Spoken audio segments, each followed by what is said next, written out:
জিজ্ঞেস করতে চাই, প্রিয় নবী রাসূল করিম সাল্লাল্লাহু আলাইহি ওয়াসাল্লাম কি শুধু সালাতুল জোহরের আযান হলে মসজিদের ইমামতি করেছেন, নাকি মসজিদের ইমামতির সাথে মসজিদের নববীর পাশাপাশি মদিনা রাষ্ট্র পরিচালনায় রাষ্ট্রপতির দায়িত্ব পালন করেছেন? আজ আমরা যদি বাউফলে এরকম সিদ্ধান্ত নিতে পারি যে আমাদের এমন একজন বাউফলের নেতা হবেন, এমন একজন ইউনিয়ন পরিষদের নেতা হবেন, এমন একজন মেম্বার হবেন, এমন একজন মেয়র হবেন, এমন একজন উপজেলা চেয়ারম্যান হবেন, এমন একজন উপজেলা ভাইস চেয়ারম্যান হবেন, এমন একজন মহিলা ভাইস চেয়ারম্যান হবেন, এমন একজন দায়িত্ব পালন জনপ্রতিনিধি হবেন যিনি মসজিদের ইমামতিও করতে পারবেন, যিনি বাউফলের সংসদ পরিচালনা করতে পারবেন, যিনি মেম্বার পরিচালনা করতে পারবেন, ইউনিয়ন কার্যালয় পরিচালনা করতে পারবেন, কাউন্সিলর পরিচালনা করতে পারবেন, পৌর মেয়রের দায়িত্ব পালন করতে পারবেন।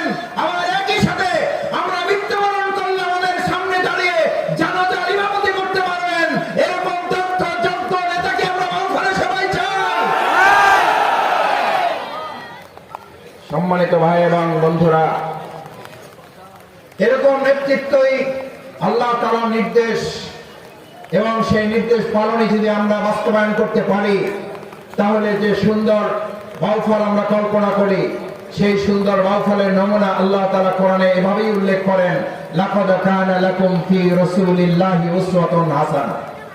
তোমরা আল্লাহ রাসূল সাল্লাল্লাহু আলাইহি ওয়াসাল্লামের আদর্শের ভিত্তিতে মসজিদ পরিচালনা করো, তোমরা ওই রাসূল সাল্লাল্লাহু আলাইহি ওয়াসাল্লামের আদর্শের ভিত্তিতেই তোমাদের ইউনিয়ন পরিষদ কার্যালয় পরিচালনা করো।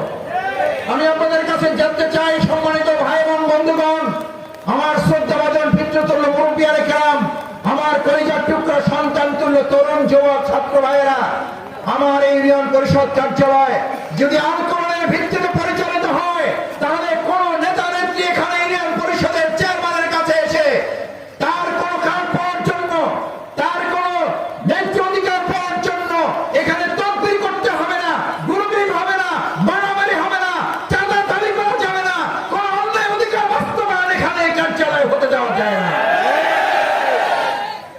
এটা সেই নেতার মাধ্যমে সম্ভব যে আল্লাহর হক আদায় করবে।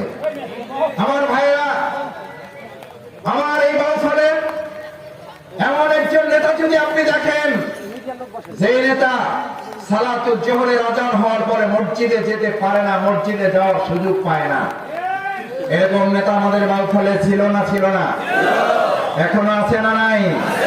আমি আপনাদের বিবেকের কাছে সামান্য একটা কোশ্চেন করতে চাই, সামান্য একটা প্রশ্ন রাখতে চাই।